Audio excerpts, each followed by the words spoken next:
So the utility companies are charging us taxpayers to hire experts to testify against us taxpayers. That's right. They hire experts to say the utility deserves more profit. We should raise their profit margin. And I would like $80,000 for my testimony supporting that, please. The utility will pay them the money and then collect that money from its ratepayers. This interview is quickly becoming terrible for my blood pressure. On Trial with Josh Lowry. Welcome, everyone, to On Trial with Josh Lowry. We got a busy episode today. We're going to be talking about football, and we're going to be talking about utility rates, and we're going to have an interview with the program director for the Citizens Action Coalition, who is fighting on our side when it comes to utility rates. Ben Inskeep is here. But before we get to the meat of the episode, I just want to tell you guys that I have some fantastic news. I have solved politics. I have solved all of our problems. I know how to fund healthcare. I know how to do it in a way where everybody's happy. And it was such a simple thing to do. So to explain my eureka moment, we have to go back. For the last 50 to 60 years, Republicans have sworn that taxes are bad. Adding taxes will literally cause the end of the world. Cutting taxes will create heaven on earth, right? That has been the one thing that has stuck through Republicans from Reagan to Tea Party to Trump to like whatever JD Vance is, that whole tech bro thing. Tariffs are a tax, right? If you didn't hear my episode, my very first episode of On Trial with economist Michael Hicks, he explains that tariffs are a tax. How so? Well, pretty simple. You have a product in any country other than America, right? It doesn't matter. It gets shipped over to America. It's sitting in the dock. Before that product can be released, someone has to pay the tariff. It's a fee. It is a tax. The person receiving the shipment here in America pays that tax before they can take the product. Now, I understand that there are people disputing how much of that is going to be passed on to the customer. It would appear that it started off little because the companies didn't know whether or not this was going to last. And now that they see it, more of it's going to be passed on. But like, that's not really the point of what I'm about to tell you. What I'm about to tell you is it doesn't matter really if the corporation or the person's paying it, as far as it's still a tax, right? We have corporate taxes, we have personal income taxes, we have social security taxes. It's still a tax. A tariff is a tax, whether it's being paid by the corporation or whether it's being paid by the customer. Like it's a tax. All right. I'm not going to dispute this anymore because that's a fact. If you don't agree with that, probably a big fan of RFK Jr. But look, here's why everything has been solved. For 50 years, Republicans have told us that raising taxes kills the economy. For 50 years, Republicans have told us only Democrats raise taxes. Republicans never raise taxes. And when Democrats raise taxes in any way, shape, or form, it doesn't matter where, it will literally destroy the economy. So imagine, my surprise, or really anyone that's paid attention to politics for the last 50 years, that all of a sudden Republicans are celebrating these tariffs, these added taxes. The White House literally posted something the other day celebrating the fact that they've collected, was it tens of billions, hundreds of billions? I don't remember, right? But it was billions of dollars in tariff fees, aka taxes. Could you imagine if Ronald Reagan had celebrated raising taxes? I mean, that sounds like a bizarro world. So then how was this magic created? How was something that was so just a non-starter with Republicans raising taxes suddenly so popular? I mean, they're celebrating it because they called it a tariff. And I realized, shit, it was that easy the whole time? We just have to use a different word. We want a fair tax code? We just have to start saying that billionaires are not paying their fair share of tariffs. We think corporations are getting away with too many tax cuts. All we need to say from now on is that corporations aren't paying their fair share of tariffs, and Republicans will fucking love it. They'll celebrate it. They'll go for it. We can now fund healthcare for everyone, and everyone will be happy. We just need to call it a tariff. Shit, we could finally pass gun control legislation. We just have to say they're gun tariffs. We can finally limit the amount of pollution that corporations can spout into the air by just saying that there's a pollution tariff. We've solved it all. All we had to do was use a different word. It was so easy this whole time. Don't you feel like such an idiot that we've been trying to figure this shit out for 50 years. Okay, enough of that. We got to talk some business. Football season is starting. You're starting to feel a little bit of cool air, right? Starting to feel a little bit of fall, the crispness. A couple of leaves are falling, not too much yet, but we have football kicking off. College football, high school football, pro football. Now, I played football in high school. I was a linebacker and a center. I was pretty good, but I wasn't fast enough to make it to college.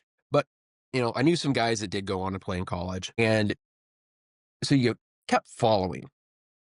Like, not just me as a fan, but now I have friends that I knew, right? And they went off to play in college. And the way I watched football kind of changed a little bit, right?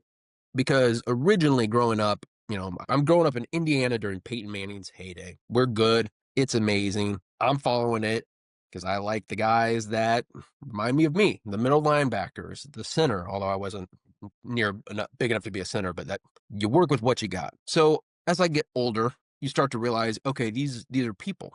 It's not just a sport, and people are making decisions in what's best for them, because that's what pretty much everyone does with their job, right? And for them, it's just a job. But that leads to an interesting problem, because for a football team to really excel, you need to make decisions that are best for the team. You want a perfect example? Look at the teams in the NFL who have longevity within their GM or their coaches or the ownership. Not always the ownership. Sometimes that doesn't help.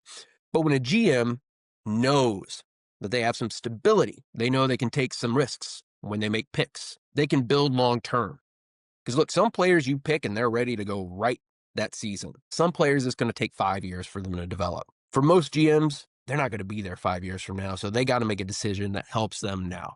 You want a perfect contrast? And I apologize, we're going a little too much sports, but just follow me for a second. The Philadelphia Eagles have won 2 Super Bowls in the last, 7, 8 years. Almost completely different rosters, but the same GM, because he was able to build a team for the long term. He was able to pick players knowing that they may not make an immediate impact now, but down the road, they're going to make a change. Some other GMs kind of just make a decision that's going to help that year. That's where, as a Colts fan, we got stuck in this quarterback purgatory until they drafted Anthony Richardson, and now they're doing the same fucking thing again. But until they drafted Anthony Richardson, we went through like a 6-year spell after Andrew Luck retired, where each year they tried to get a new quarterback because they wanted to win now. They weren't thinking, how is the system going to be 5 years from now? They weren't thinking, how's our team going to be 5 years from now? They were thinking, how do we make the playoffs this year? It hasn't worked. It rarely does. If you want to do what's best for your franchise, you have to do what's best for your franchise. And sometimes what's best for your franchise isn't always the best thing for that next season. But if you're a general manager and your job is on the line, if the next season doesn't go well, you're making decisions that are going to be the best for that next season because you want to keep your job, which is exactly what is going on when it comes to America's energy policy. If you have not read the book Abundance by Ezra Klein and Derek Thompson, I advise you to check it out. It creates kind of like a framework for how Democrats should think about things going forward. And I think I'll delve into it more in a later episode, but I'll start from here. There's a very interesting section where they talk about energy. For most companies, actually, I think pretty much every company, switching to solar or switching to wind or any other renewable energy is really expensive up front. Same thing, you want to go put a solar panel on your house? It'll cut your costs long term, but it does cost more up front. So if you are a company that is only looking at what is going to happen next year, you're a CEO, and just like the GM of that football team, that the turnover happens over and over, you're only worried about what's going to happen next year because you want to keep your job. That same GM is just like that same CEO. That CEO is looking at the company and saying, hey, we need profits now. We can't invest in solar. We can't invest in wind. We can't invest in any type of renewable energy because we need what's most profitable now. Honestly, that's kind of the way it is for most of us, like as people. Maybe what's best for the environment would be for all of us to have solar panels. But if it's expensive, we got to pay our bills. So in the book Abundance, they talk about how a lot of countries are eating America's lunch when it comes to renewable energy because the government made that investment. They realized that to move that field forward, the government has to make that investment. Just like for a GM to be able to plan long term for the football team, he needs to be able to, he or she needs to be able to know that they're going to have their job, even if they don't do great the next year. So we have this system, this setup where individually we're all looking at the next year. We're all looking at the next quarterback we can sign. But for the sake of humanity, for the sake of our long-term ability to breathe, we need to be thinking about the country, the world as our long-term franchise. And it's not that hard to figure out because other countries have done it. Massive investments in energy. It pays itself off in the end every time. The cost of solar has drastically dropped, right? We're now getting to the point where it's not about just doing it because that's what's good for the environment. It's literally more cost efficient. But here in America, we did try this. That was the Inflation Reduction Act. The Inflation Reduction Act that Biden passed put massive amounts of investments into solar, into wind. Remember, you could get the $7,500 for buying an electric vehicle. That stuff matters. My wife and I went out and bought our first electric car. $7,500 makes a big fucking difference. But Trump comes in and he's been given millions of dollars by the coal industry, by the oil industry,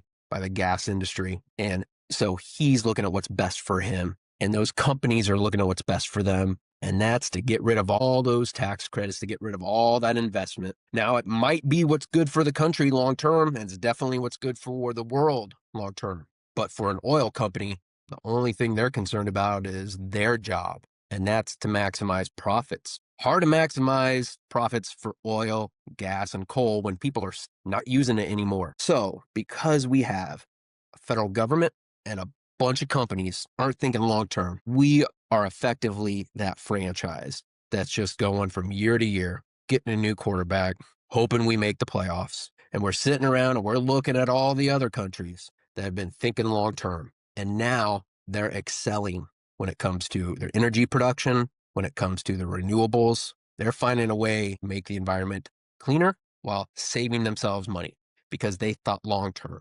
They are the Philadelphia Eagles. And right now, the federal government, they're acting like the Indianapolis Colts, new quarterback every year. There's another thing that comes with that, though, right? It's not just about the environmental impact. Because we're refusing as a country to move away from these fossil fuels, we as consumers are not gaining the benefit, the technological advances of moving to renewable energy. All of us have dealt with our utility rates going up in the past couple of years, and all of us have dealt with the utility rates that are proposed to go up right now. If you live in the Indianapolis area, a lot of you have AES electricity. They did a rate hike last year, and they're about to do another rate hike. Now, utility companies, they're monopolies. So in Indiana and a lot of other states do have a similar setup. They can't just hike their rates. They got to go to the utility commission. Once they get in front of the utility commission, you have utility companies with their billions of dollars fighting for why there should be rate hikes. And on the other side, you have the OUCC. That is literally a group appointed by the government that's supposed to argue on behalf of us, the customers. Do you think they have billions of dollars funding them? So there are some people that have taken it upon themselves to do something about this. The Citizens Action Coalition.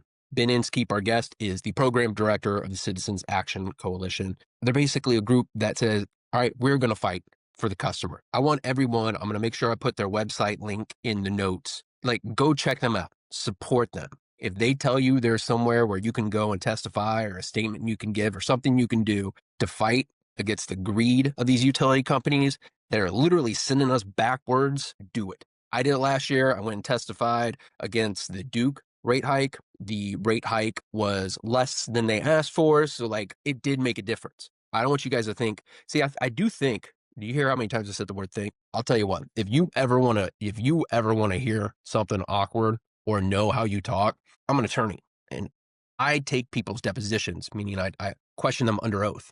And then I'll go back and I read the transcript and I say the word okay. I say, I think, I say, right, a lot. And you don't realize how much it is until you see it in writing, right? There it was. Look, a lot of times it feels like we're fighting this uphill battle and we can't win. Some of that is the fact that basically we just have these elections every 2 years for Congress, for State House, every 4 years for president. And once that happens, it feels like there's not a lot we can do in between. But there is. There are groups like the Citizens Action Coalition that you can get involved with, that you can support, that you can follow what they say and you can make your voice heard, and we can make a difference. We did it last year. Duke wanted to raise our rates. It would have been damn near $50 a month. They got around about half of that. Look, do I wish it would have been zero? Yes.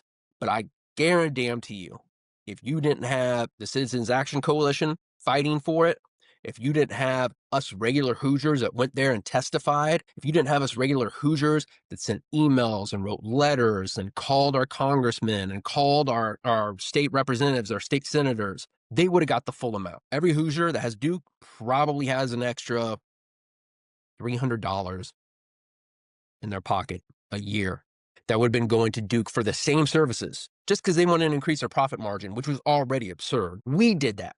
Hoosiers did that. We have power. Our problem is not that we don't have power. Our problem is that we don't harness it. We don't use it together. People can make a difference, but it takes a lot of us, and it takes a lot of us to be loud. I want you to listen to this interview with Ben. And one, let's just be thankful that there are people that are willing to use their career to fight on our side, right? Ben ain't making millions off of this, but you guys have seen what happens in Congress. These people are supposed to be fighting for the people, and then they go join the corporations and they make millions of dollars. They just switch sides. You don't think Ben couldn't go make twice as much shit, 1 billion times as much working for an oil company? No, but he's there fighting for us. Just like last year, I went to the Fisher's Library and they had a regulatory commission hearing. I mentioned I testified. There were a lot of people there. A lot of people, a lot of Hoosiers went up there and said, I've never come to anything like this. I've never testified, never done anything like this before, but I had to say something. And because those Hoosiers said something, their utilities are not as skyrocketed of utility rates as they could have been. So in a time right now where a lot of things seem like they really suck, remember, when we really harness our voice and we come together, we can make a difference. So enjoy my interview with Ben Inskeep. All right, welcome back, everyone. And now today we have our special guest, Ben Inskeep. He's the program director of the Citizens Action Coalition. Ben, thank you for joining us. Great to be here. Thanks for having me. And one of the things I want to talk about, Ben, is obviously utilities and utility prices and rate hikes. And I mean, that's kind of right up your alley. But could you just kind of explain to the viewer first off, what is the Citizens Action Coalition? Sure. The Citizens Action Coalition is Indiana's oldest and largest consumer and environmental advocacy organization. We got our start back in 1974. So we've been at this for over 51 years now, advocating on behalf of Hoosiers, a utility watchdog organization. A lot of our work involves fighting for affordable bills and cleaner power. So that keeps us very busy because we're fighting down at the General Assembly, advocating for good consumer protections in our laws and fighting the bad stuff. And we're advocating in front of the Indiana Utility Regulatory Commission for fair rates. And we're doing grassroots organizing. We had a field canvass for many years that knocked on people's doors. Now that's moved to phone canvassing and a lot of it participating in events and other opportunities to engage Hoosiers directly. Yeah, and I actually saw the coalition in action last year. I testified against the Duke energy raises up here in Hamilton County. And what's interesting to me is, in theory, like as an attorney, right, we have the adversarial system. I represent my client, you represent your client. And the idea is we advocate as hard as we can, and hopefully the outcome is the correct one. But here, the utility companies are fighting on behalf of the utility companies. But for the average Hoosier, I mean, it's just you guys, basically, right? It's us, and there's also a state agency called the Office of Utility Consumer Counselor that is a state agency that is our ratepayer advocate.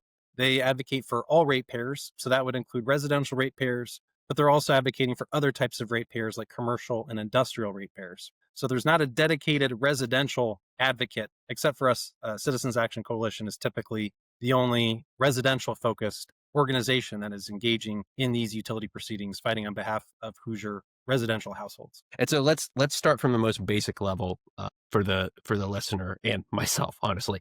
A utility, we're talking electricity, gas, things like that, right? Yep, exactly. And so when a utility company wants to set a price or raise a price, how do they go about that? Yeah, so as a monopoly, the state regulates our electric utilities and natural gas utilities.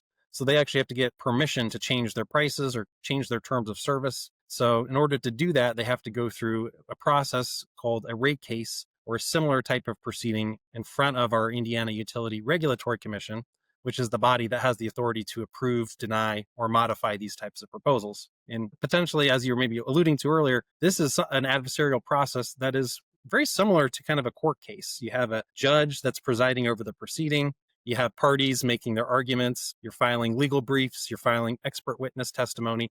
So in a lot of ways resembles that kind of a legal process. And so the regulatory commission ultimately makes the decision on whether the rate can be raised or not, right? That's right. 5 members on our Indiana Utility Regulatory Commission.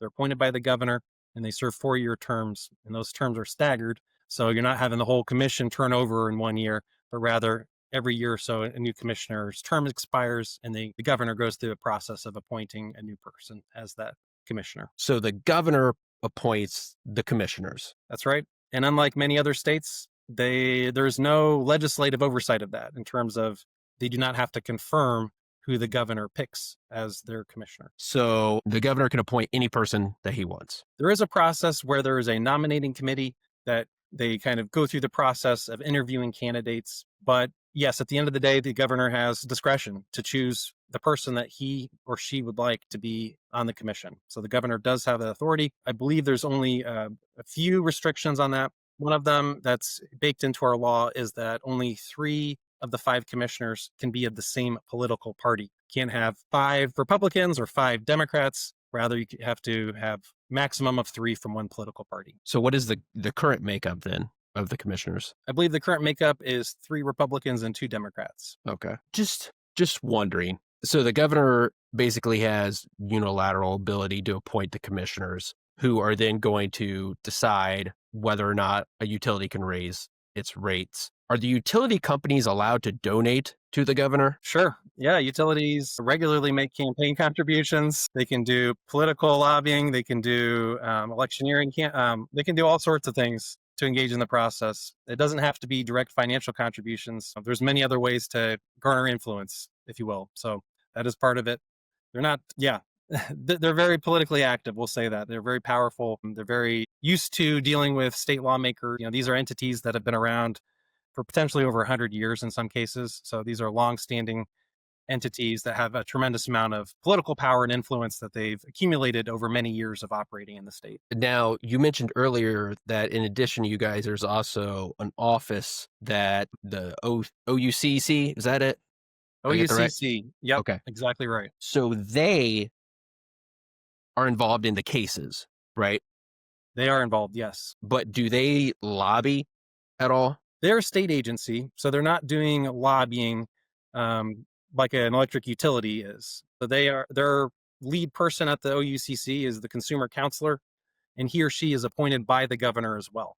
So he or she serves at the will and pleasure of the governor. Okay. So when it comes to lobbying, I guess if there is the utility companies and they're lobbying and they're donating to the governor, the opposite side of that is you guys, the coalition, lobbying, right? Just going to throw out a wild hunch here. Do the utilities have a bigger budget for lobbying than maybe a nonprofit organization like yourself? Yeah, as you'd expect, these utilities, they're making oftentimes more than $1 billion a year in annual revenue off of their Hoosier customers. They have I'm sorry. So just off of Hoosier customers? Just off of Hoosier customers, like our utility here in Indianapolis, AES Indiana, $1.6 billion in annual revenues. So these are entities that are making lots of money and that have big budgets for things like hiring lobbyists. And when they get involved in these rate cases, oftentimes the attorneys and the experts they hire to advocate for higher rates on their behalf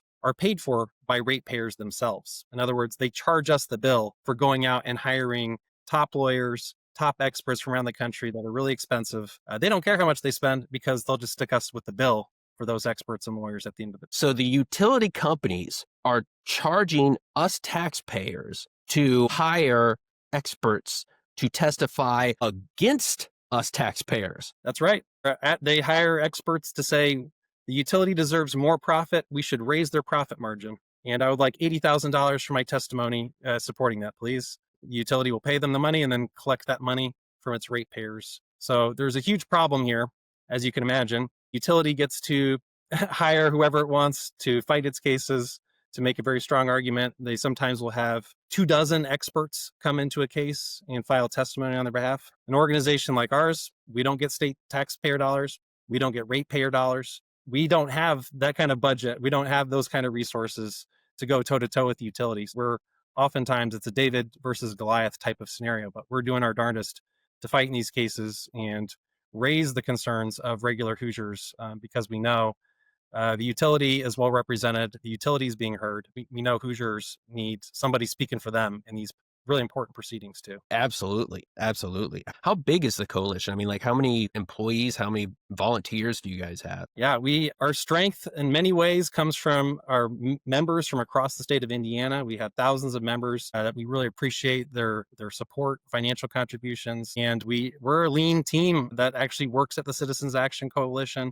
We're not very many. We're not a huge organization. We have fewer than a dozen full-time staff, as well as some part-time staff that works in our phone canvas. So we do not have comparable resources to a large multinational corporation like an electric utility or natural gas utility. So yeah, as you can imagine, we're looking for every opportunity to effectively advocate for Hoosiers, but many times that means we are fighting with limited resources, and the utility just can, has a lot stronger ability to have that influence because they have so much more in terms of staff, in terms of funding, in terms of ability to charge ratepayers for some of these costs. So it makes it very difficult. This interview is quickly becoming terrible for my blood pressure. Let me ask, let's talk about actually, I mentioned earlier that I testified last year at one of the Duke hearings. So let's use Duke as a real world example of how this works. So last year,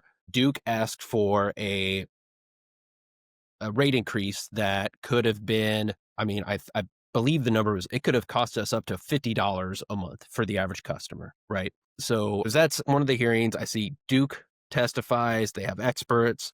You have a bunch of us go up there and say, what the hell? This is too much money. You guys are making record profits. How did the commission ultimately decide on that? Yeah, the commission ultimately approved a very large rate increase. Duke didn't get everything it asked for in the case. We were able to win on a few issues. However, it did get a very large rate increase. I'm pulling up the numbers now, but Duke ratepayers last year did have a significant rate increase, I want to say on the order of over $20 a month.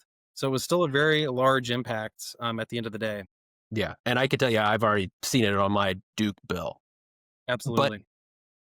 But I mean, for you guys, what is a typical outcome, right? Like, what do you see as a win? Is it common, or does it ever happen where the commission might deny a rate increase? Totally. It's definitely possible. It's happened at times in the past. There was even a case a couple decades ago in Indiana where the utility got a rate decrease. They had to reduce their rates for customers because they went through the process and found that the utility was collecting too much money relative to where its costs were. That said, it can be very challenging. Oftentimes, utilities, like I said, they have these teams of experts, accountants, lawyers, engineers, and so on. It can be very, there's a information asymmetry between what the utility knows and what it tells the world. So it can be very difficult to identify areas where the utility is collecting too much money, or where they might be able to make the most cost-effective cuts to help ratepayers make their rates more affordable without compromising the quality of our service. So I'm sure you're used to this, but one of the things that absolutely blew my mind about the Duke rate hike last year, there's like, you guys have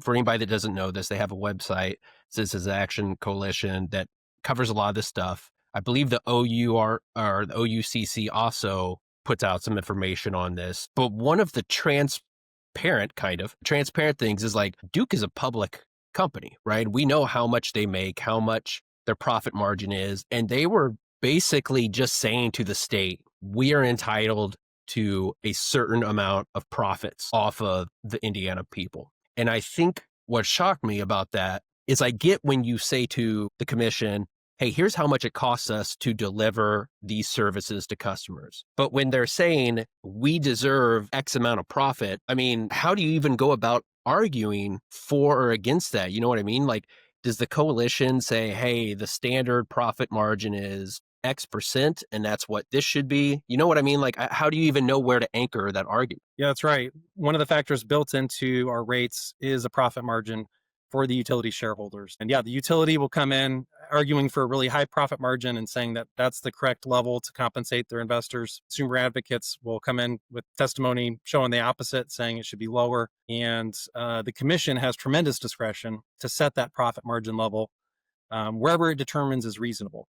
There's many instances where our General Assembly has passed laws that tie regulators' hands and prevent them from making decisions that would be beneficial to ratepayers. But on this one particular thing, they still have a tremendous amount of discretion. And if they wanted to, they could be approving lower profit margins for the utility, still making a profit, a very healthy profit, but lower. And that could significantly help us in terms of having lower rates and more affordable bills. So oftentimes, yeah, as part of our testimony in cases, we're filing alternative ideas of what if the profit margin was less than that? Here's what the profit margin is in different states or different among different utilities, trying to demonstrate that a lower level is actually very reasonable and would actually help consumers with their affordability challenges without compromising the utility's ability to raise money and be able to make investments in our state. So the General Assembly, the laws creating the regulatory commission, they don't say what the profit margin is? No, they don't.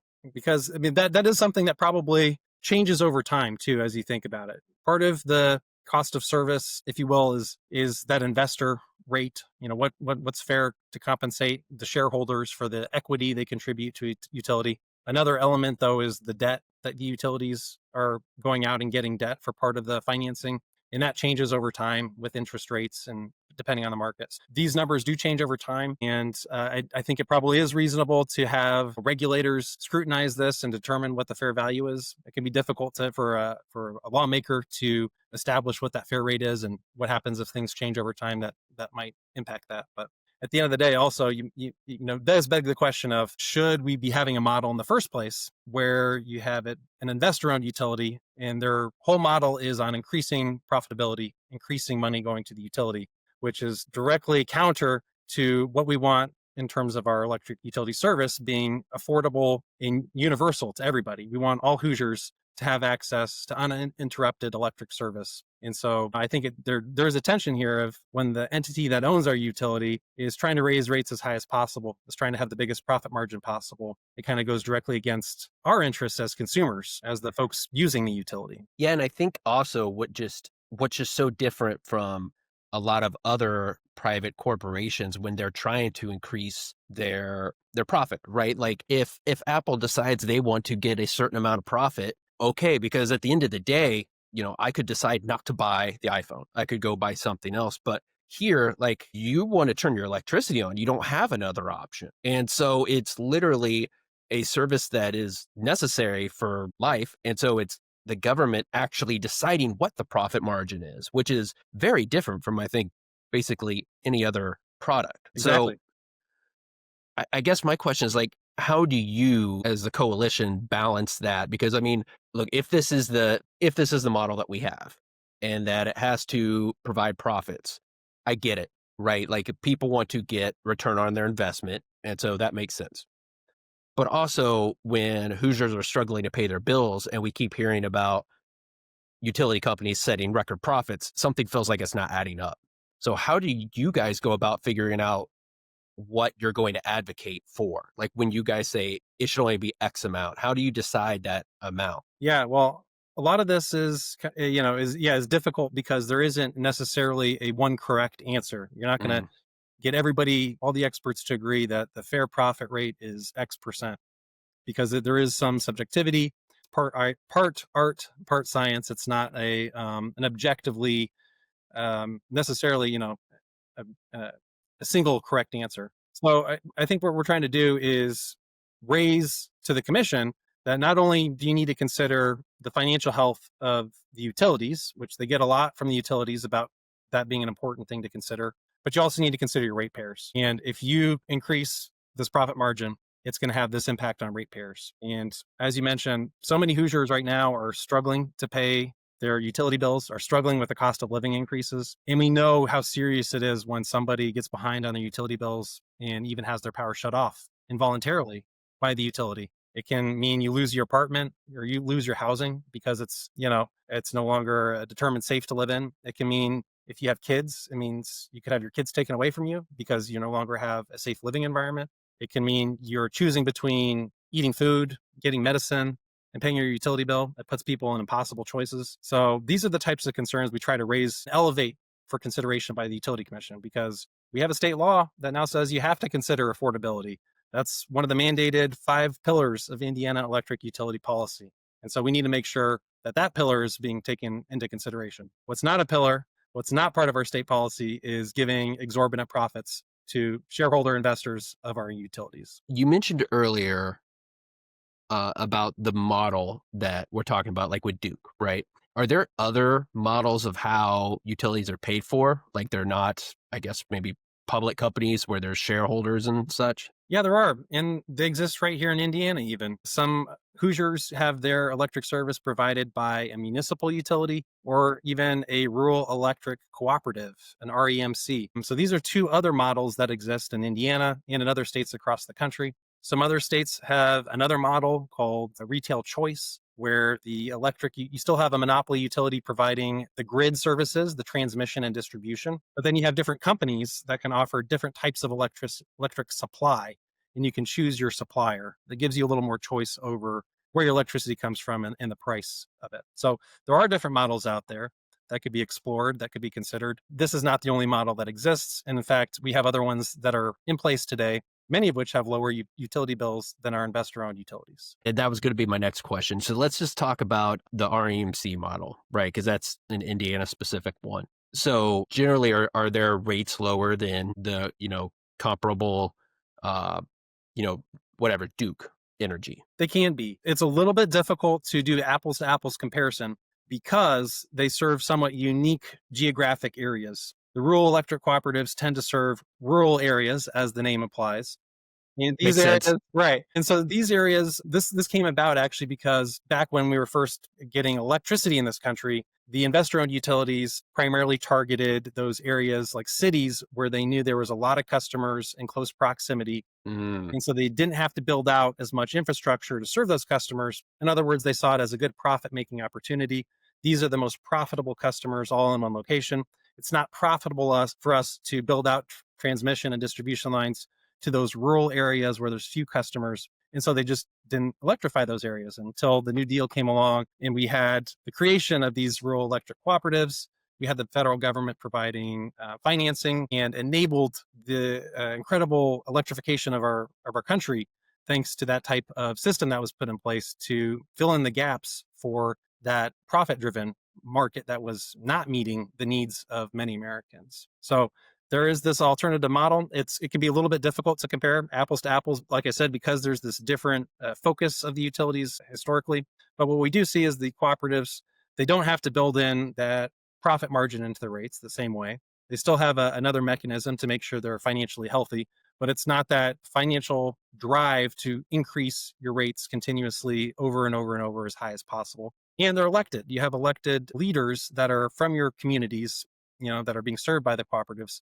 Those are the decision makers in the cooperative. So there's actually a democratic process that if you don't like the decisions being made by your utility, you can replace those leaders. Right now with our investor-owned utilities, such as Duke Energy or AES Indiana, we don't have that ability. And in fact, we don't even have the ability to elect our commissioners that oversee them.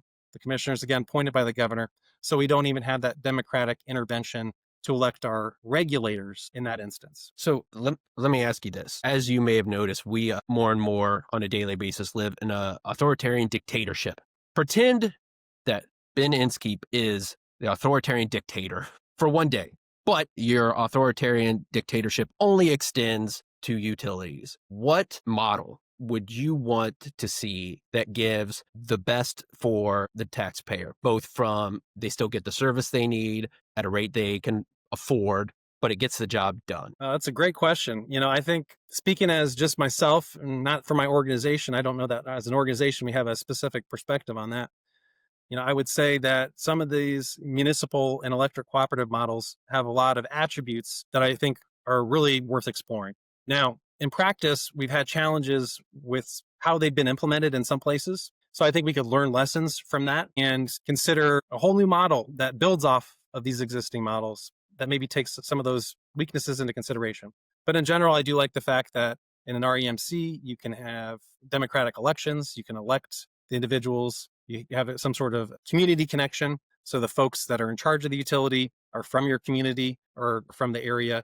They're not answering to corporate overlords in a different state or in a different country. So there's that community focus. You have the democratic opportunity to have leadership controlled by the people who are being served by the utility. You have the focus away from profits and more towards the service actually being provided to the people that need it. And so I think that's kind of the direction I would think about moving in, or think about how do we build off of those types of principles, because we know we want everybody to have universal service to electricity. We know that we need it to be affordable. We don't want people choosing between heating, eating, and their house. And we need a new model, because right now what we're seeing is rate increase after rate increase after rate increase with no help in sight, with a really dire picture ahead of us in the current conditions. So that's kind of where I would land at a high level. And given our current system, you mentioned earlier that now part of the law does require, I guess, the commission to consider affordability when making these decisions. Is that right? That's right. So is there a step further that the General Assembly could take? I mean, is the way that the law is currently constructed, is that just the General Assembly gives guidance to the commission and then it's hands off? Not quite. On many areas, it is very prescriptive in directing the commission, you shall do this or you shall do that. And in fact, we were just talking about other potential models. One of the ways the General Assembly has prevented some of these types of conversations is they passed a law that actually makes it illegal to create a new REMC or municipal utility. So the model I floated earlier couldn't even be done today without a change in the law, because of the way this law has been written for over 40 years ago. The General Assembly has also intervened in the past couple decades with several other laws, many other laws that are removing discretion from the from the Indiana Utility Regulatory Commission in a way that is pro-utility and anti-consumer. So, for example, it has passed a law that allows utilities to file really expensive infrastructure plans and then pass the costs on immediately through a bill surcharge. And it gives the utility commissioners very little discretion to look at that $1 billion plus infrastructure plan and scrutinize it and actually remove projects from it that are a waste of money. They've really turned it into an up or down, thumbs up or thumbs down, and taken away the commission's ability to modify those plans and make it more reasonable. If there are filler projects or gold plating that the utility throws in to try and boost its revenues, boost its investment, boost its profits, and that project doesn't make sense, the utility commission might still approve the overall plan because it doesn't have that discretion or ability to scrutinize those costs at a more granular level. Does any of the guidance or the prescriptive standards for the commission require the commission to take into effect the effect on the environment? One of the other pillars is environmental sustainability. However, the law does not go into much detail explaining what all can be considered in that. And so the things that it does mention are things like the customer's desire for a sustainable generation, or they can consider in the context of environmental sustainability the costs of complying with regulations. It does not necessarily or clearly articulate that the commission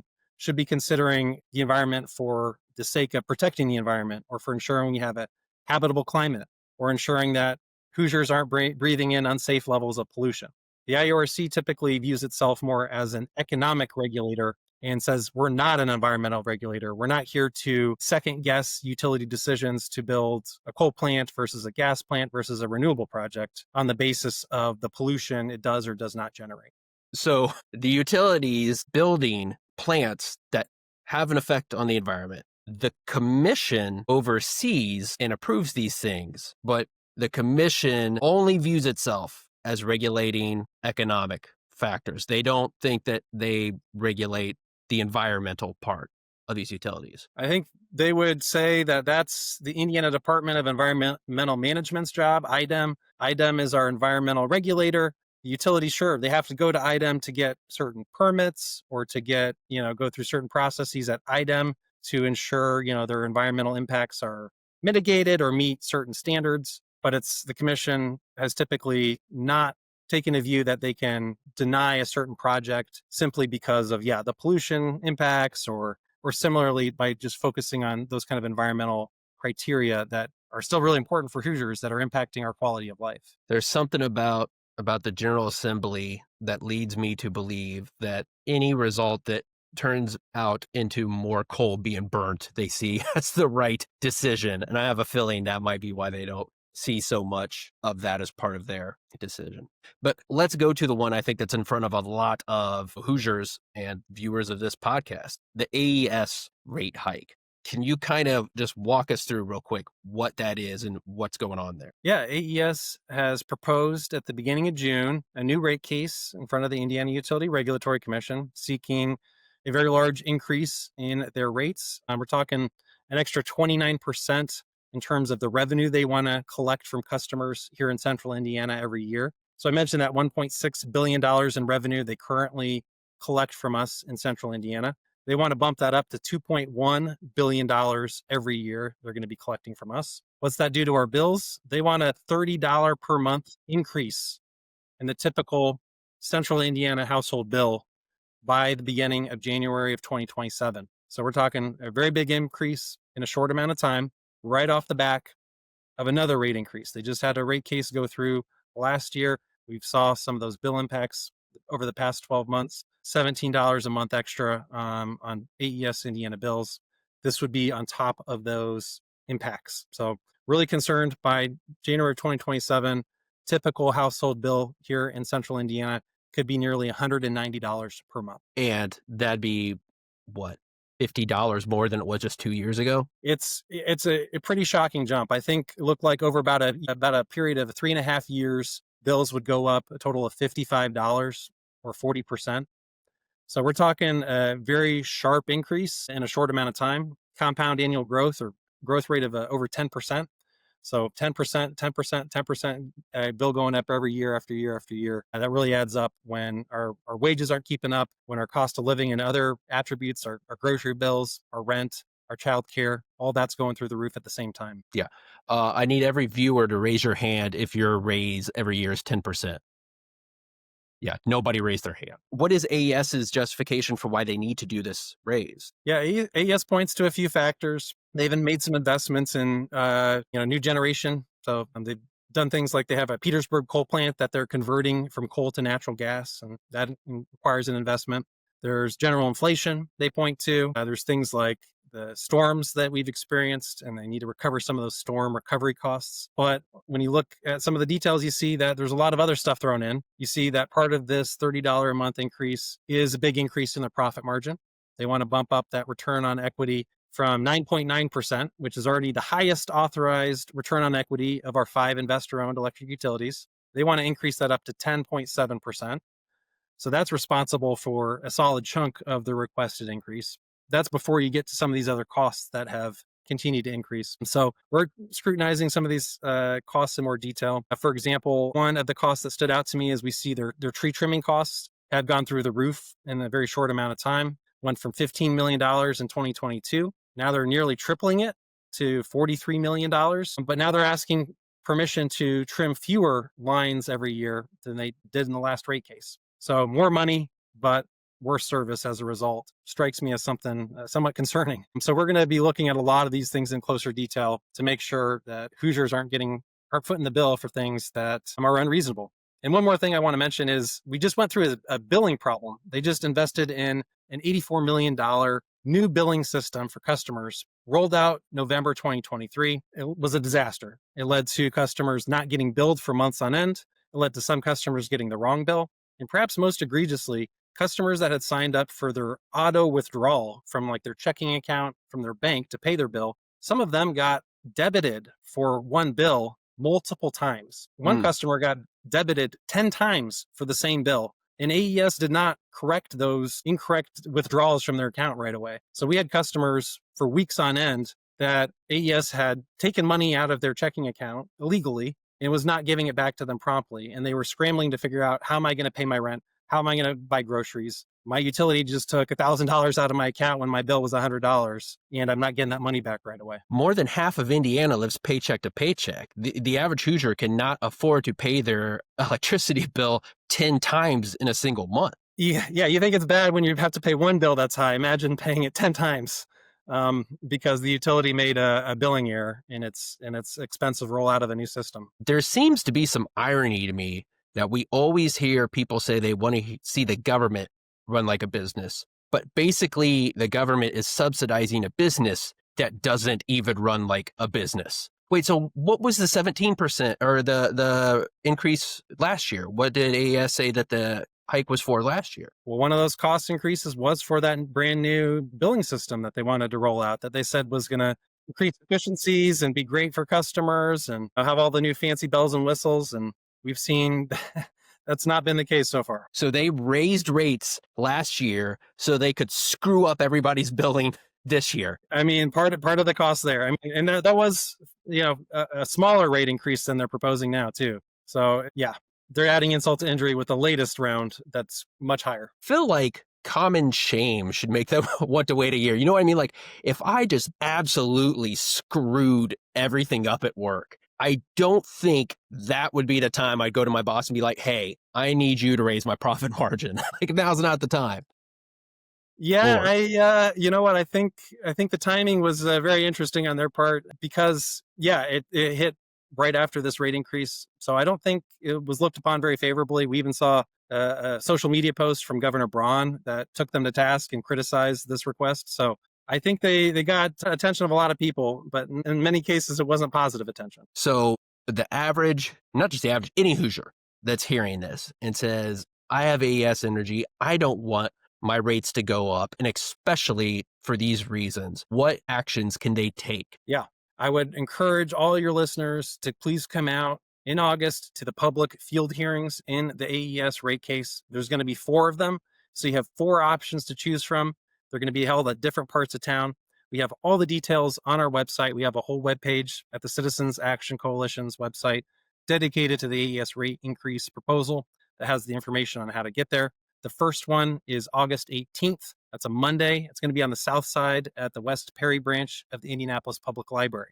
There's going to be 3 more after that. So if you can't make the first one, check out those. If you can't come out, these are going to be in the evening at 6 p.m., different nights in August. You can submit written comments, and that will count just as much as those spoken comments at those public field hearings. Again, we try to make that super easy on our website at Citizens Action Coalition. We have a form that you can, quickly, one click, get it submitted to the right place without having to look up all those details of where does it go and how do I do that. We have a form filled out for you. So you can edit that to tell your story, explain why affordability is important, explain any issues you've been having with AES and why they should not be getting this $30 a month bill increase. So your voice matters. When we have strong turnout at these public field hearings, it really puts the pressure on the commissioners, and it gives you a rare opportunity to speak face to face with those commissioners. We don't have that opportunity very often. It's usually only every few years does a case like this happen where there's going to be a public field hearing where you can go and speak directly to those individuals that are the decision makers and let them know why a rate increase is not appropriate and would harm your community. And for all the viewers, this does make a difference. I don't know if we'll ever have the exact confirmation on the number, but I am certain that the Duke rate hike last year would have been larger had we not all shown up and made our voices heard and made an effort. And with the coalition basically being, it feels like the only one that's fighting on behalf of the average Hoosier, what can Hoosiers do to support the coalition? Well, first of all, come check out our website, sign up for our emails so you can stay in touch with us. We're not going to spam you with a bunch of random emails or anything, but we do want to keep you informed because we need you not just now for this rate case, but come January, we're going to have a new legislative session. And we know the utilities are going to be after new bad bills, trying to raise our rates even more. So we're going to need to inform you about some of those pieces of legislation and ask you to take action then too. We want you to keep in touch. So sign up for our newsletter, sign up to get emails. If you're able to make a financial contribution, we would also really appreciate that. That helps us have the funding to be able to participate in these cases, to hire our awesome attorney who is a rock star and really great at advocating for us. Allows us to do all the other aspects of our organization, like have an organizer who can come out to communities to help folks get educated about issues, to organize and build power when a project comes to your area that could impact your community. So that really makes a big difference and really helps us a lot. So we really appreciate anybody who's able to do that. Yeah, and everyone go do that because the coalition is one of the best things that we have fighting on our behalf. So I have one last question for you, Ben. Because it feels like over the last couple of years, I mean, you're the program director, right? So whether you like it or not, you're kind of the face of the opposition to the utility companies. And I don't need an exact number from you, but I did see that the Duke CEO made about $21 million. And if you're the opposition, you don't have to give me an exact number, but do you make more or less than $21 million a year? Well, a little bit less. A little bit Okay. less. So their resources are a bit more, but Ben is fighting just as hard for all of you Hoosiers out there as every one of those utility companies. So Ben Inskeep, thank you for your time today, and thank you for continuing to fight on behalf of Hoosiers. Thank you very much, Josh. Appreciate being on. All right. Thanks. We'll see you all next time. On Trial with Josh Lowry.